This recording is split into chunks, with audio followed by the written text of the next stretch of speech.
ഈ കമ്മി കൊങ്ങി സുടുക്കൾ ഇന്ത്യനെ പറ്റി അല്ലെങ്കിൽ ഇന്ത്യയുടെ അഭിമാനം എന്നൊക്കെ പറയാൻ നമ്മളൊന്ന് സൂക്ഷിക്കുന്നത് നല്ലതാണ്. ഇവന്മാർക്ക് പൊതുവേ നുണ പറയുന്ന ശീലമുണ്ട്.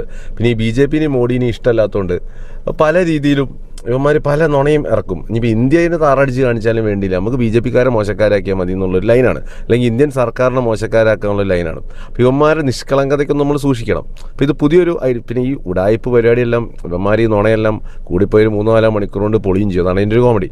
ഇനി നമ്മൾ വിഷയത്തിലേക്ക് വരികയാണെങ്കിൽ, ഇപ്പോഴത്തെ ഒരു പ്രശ്നം വെച്ചാൽ US ഇന്ത്യക്ക് ഒരു മാസത്തെ ഒരു റിലാക്സേഷൻ കൊടുത്തിട്ടുണ്ട് റഷ്യയിൽ നിന്ന് എണ്ണ വാങ്ങാൻ.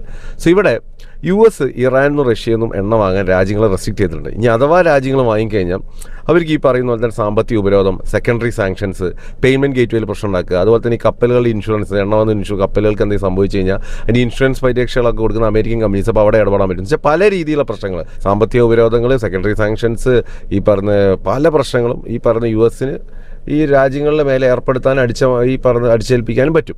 സോ ഇവിടെ അമേരിക്ക എന്താ ഇപ്പോൾ ചെയ്തത് വെച്ചാൽ ഈ പറയുന്ന നിയമങ്ങളും സാങ്ഷൻസും അല്ലെങ്കിൽ ഈ പറഞ്ഞ നിയമങ്ങളും പ്രൊവിഷൻസും എല്ലാം മാറ്റിവെച്ച് ഇന്ത്യക്ക് റഷ്യയിൽ നിന്ന് ഓയിൽ വാങ്ങാനുള്ള പെർമിഷൻ കൊടുക്കുകയെന്ന് വെച്ചാൽ അമേരിക്കയുടെ യാതൊരു നിയമങ്ങളും പ്രൊവിഷൻസ് ഇന്ത്യക്ക് ബാധകമല്ല. ഇന്ത്യക്ക് റഷ്യയിൽ നിന്ന് എണ്ണ വാങ്ങാം. ഇവിടെ ഇന്ത്യയുടെ ഒരു ഫോറിൻ പവറാണ് കാണിക്കുന്നത്, അല്ലെങ്കിൽ അമേരിക്കയിലുള്ള ഡിപ്ലോമാറ്റിക്കായിട്ട് ഇന്ത്യ കാര്യങ്ങൾ എങ്ങനെ ഡീൽ ചെയ്യുന്നതാണ് ഇതിൻ്റെ ഒരു ഇത് എന്നുവെച്ചാൽ ഇന്ത്യ എങ്ങനെ ഇന്ത്യയുടെ കാര്യങ്ങൾ നേടിയെടുക്കുന്നു എന്നുള്ളതാണ്. ഇവിടെ പണ്ട് നമ്മൾ ഈ പറയുന്ന പോലെ കോൾഡ് വാർ സമയത്ത് സോവിയറ്റ് യൂണിയനായിട്ട് അലൈൻ ചെയ്തത്, ആ സമയത്ത് നമുക്ക് ഒടുക്കത്ത സാമ്പത്തിക നഷ്ടങ്ങളും ആകെ പ്രശ്നം ഊമ്പിത്തെറ്റിരിക്കുകയത്. നമുക്ക് ആക്ച്വലി നല്ലത് അമേരിക്കയുടെ അലൈൻ ചെയ്യുന്ന.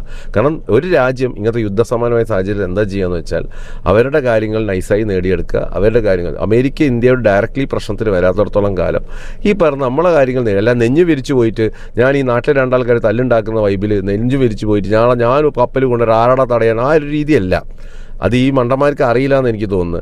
അപ്പം ഇവിടെ സുഡാപ്പികൾ പിന്നെ സ്കൂളിൽ പോയിട്ടില്ല, ഇതിനെ പറ്റി യാതൊരു ബുദ്ധിയും ബോധം ഒരു പിണ്ണാക്കും ഇതിനെപ്പറ്റി അറിയില്ല. ചുമ്മാ എന്തൊക്കെയോ കിട്ടിയ ഗ്യാപ്പിൽ ഇന്ത്യനെ അറിയാലോ, അന്നം തരുന്ന രാജ്യത്തെ ഊമ്പിച്ച ആൾക്കാരാണ്. അപ്പോൾ ഇന്ത്യനോട് പ്രത്യേകിച്ച് സ്നേഹമൊന്നും ഉണ്ടാവില്ല. മറ്റേ ഈ കൊങ്ങികൾക്കും കമ്മികൾക്കും ഈ ഒരു പ്രശ്നം ഇച്ചിരി ഉണ്ട്, എന്നാൽ ഇപ്പോൾ കുറച്ച് കൂടിയിട്ടുണ്ട്. അപ്പോൾ ഇതാണ് കാര്യം. നിങ്ങൾ ഉടായ്പ പരിപാടികൾ എടുക്കാതിരിക്കുക. നോർമലി യുദ്ധ സാഹചര്യങ്ങൾ ഇങ്ങനത്തെയൊക്കെ നടക്കുന്നതാണ്. അപ്പോൾ ഇങ്ങനെയാണ് ഇതിൻ്റെ കാര്യം. നെഞ്ഞു വിരിച്ച് പോയി വാങ്ങിക്കൊണ്ടുവരുന്നുള്ള അഭിപ്രായമുള്ളവർ ഈ അഭിമാനം നിഷ്കളങ്കതയെ ചോദ്യം ചെയ്യപ്പെടേണ്ടതാണ്. എന്നാൽ ഇങ്ങനെ ആളുകൾ എന്ത് ചെയ്യണമെന്ന് വെച്ചാൽ, ഓക്കെ എന്താണ് ഇന്ത്യ ചെയ്യേണ്ടത് ഈ അവസരത്തിൽ? അമേരിക്കനെ മൈൻഡ് ചെയ്ത് രണ്ടും കൽപ്പിച്ച് പോയി നെഞ്ഞു വെച്ച് വാങ്ങിക്കൊണ്ടത്. അപ്പം എന്താണ് ഇന്ത്യ ചെയ്യേണ്ടതെന്നും ഇതിൽ ഉണ്ടാകുന്ന കോൺസിക്വൻസുകൾ എങ്ങനെയാണ് നേരിടണമെന്നും എന്തൊക്കെ കോൺസിക്വൻസുകൾ ഉണ്ടാവുമെന്നാണ് നിങ്ങളുടെ ധാരണ എന്നും ഒന്ന് പറഞ്ഞാൽ നല്ല. അതാ നമുക്ക് വിഷയത്തിൽ തർക്കിക്കുക. ചുമ്മാ സുഡാപ്പികളെ പോലെ കണാക്കോണെന്ന് പറഞ്ഞിട്ട് കാര്യമില്ലല്ലോ.